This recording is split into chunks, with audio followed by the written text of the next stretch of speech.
Halo, salam Kardus United. Jadi saya sebagai fans Kardus United akan memberikan input update mengenai Manchester United. Jadi hari ini saya akan memberikan informasi mengenai konferensi pers Rangnick setelah pertandingan Norwich City versus Manchester United yang dimenangkan oleh Manchester United dengan gol keberuntungan yang dari hasil titik putih yang dieksekusi oleh Cristiano Ronaldo. Oke. Jadi hari ini saya akan memberikan informasi mengenai konferensi pers. Mengenai konferensi pers Rangnick ala media. Jadi dalam kemenangan Manchester United 0-1 di kandang Norwich City itu, Rangnick merasa tidak puas atas permainan anak buahnya tersebut karena kita tahu bahwa sang profesor adalah penggagas dari gegenpressing. Jadi kita kehilangan bola, 8 detik sudah harus kita dapatkan bola tersebut. Jadi 10 detik kita harus bisa menyerang. Jadi pressing tersebut uh, adalah taktik gegenpressing yang diciptakan oleh Rangnick. Jadi dalam konferensi pers saat Manchester United menang lawan Norwich, jadi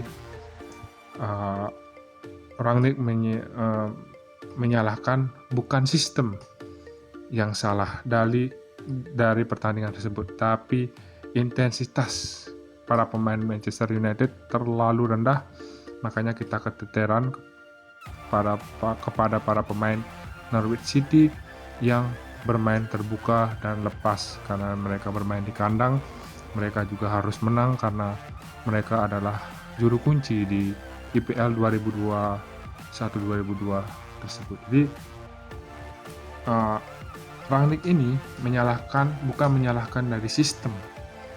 Saya juga tidak tahu itu adalah alasan dari Rangnick atau sebuah kejutan yang akan diciptakan oleh profesor, karena kita hanya bisa menduga-duga saja apa yang akan dipikirkan oleh Rangnick di match ketiga di IPL di pekan ke-17 yang akan bisa jadi tertunda karena skuad dan staf Manchester United terkena COVID-19. Jadi kita lanjut ke konferensi persnya. Jadi karena intensitas yang kurang inilah yang membuat para pemain Manchester United keteteran. Jadi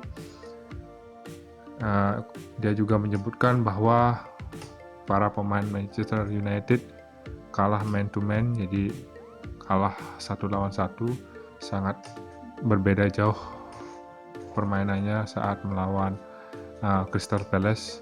Karena waktu United melawan Crystal Palace, sirkulasi bola itu cepat.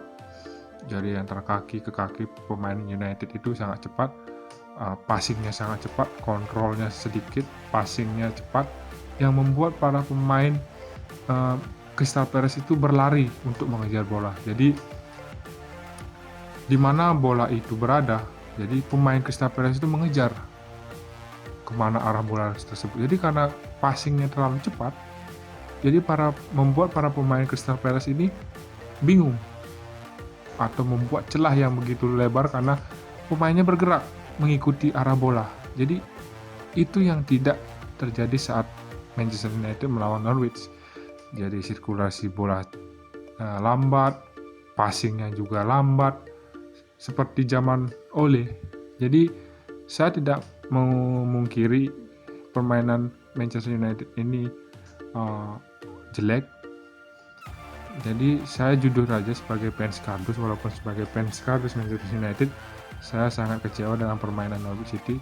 Walaupun Anda sebagai fans yang berkelas, tapi saya harap sih kalian sependapat dengan pendapat saya bahwa Manchester United ini kalah dalam penguasaan bola, permainannya lambat, apalagi Bruno, Sancho, Rashford tidak kelihatan, dan Cristiano Ronaldo pun saat itu mandul, kurang tajam.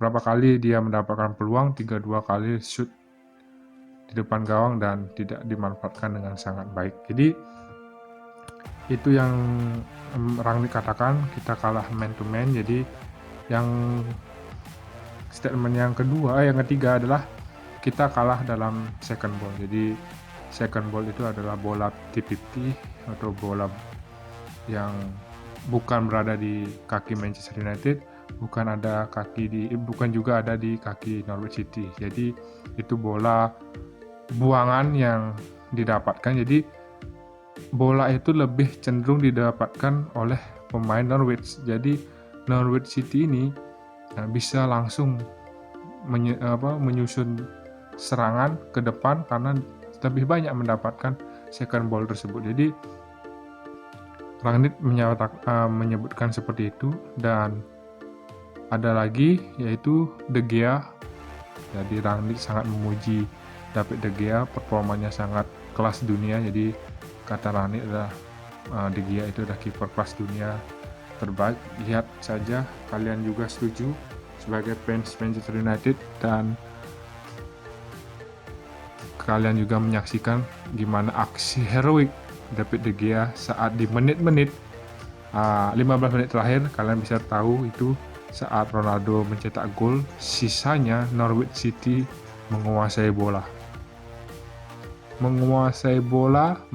serangan, dan Manchester United hanya membuang bola menunggu untuk serangan balik. Jadi tidak jauh beda seperti zaman Ole.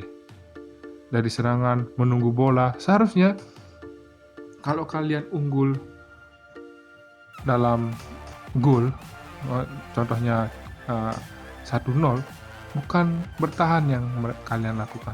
Kalian harus menyerang seperti apa yang dilakukan oleh klub Liverpool atau Real Madrid saat kemarin menang 2-0 melawan Atletico, dan begitu juga Liverpool. Jangan puas diri dulu karena hanya menang 1 gol, karena 1 gol itu bisa terjadi kapan saja, dan saat keberuntungan itu hilang, kemenangan 3 poin akan hilang. Jadi Rangnick memuji penampilan De Gea, dan saya juga sebagai fans kardusnya sangat-sangat setuju. Penampilan De Gea itu sangat luar biasa. 3-4 kali save yang dia lakukan untuk menghalangi gol dari Norwich City.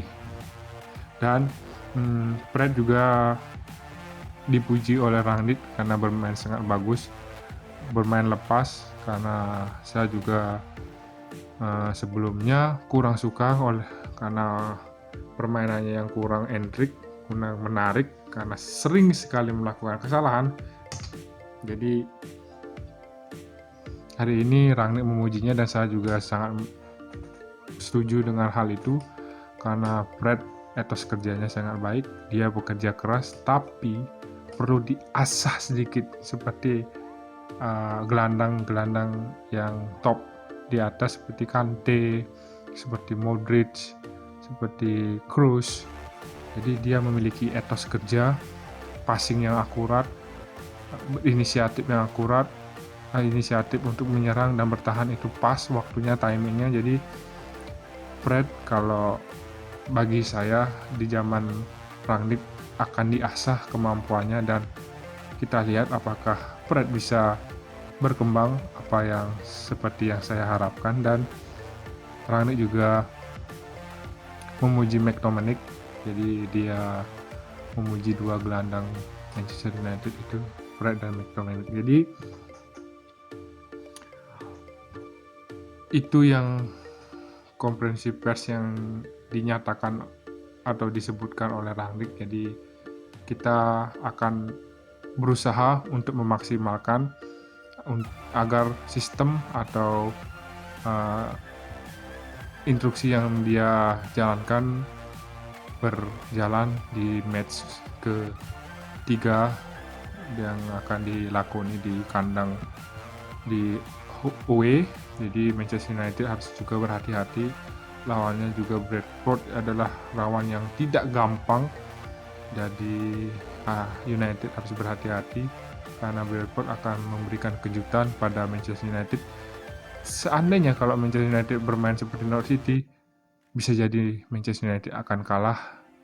Jadi Manchester United harus berhati-hati. Rangnick juga menginstruksikan berhati-hati dengan match yang ketiga karena musuh kita tidak gampang.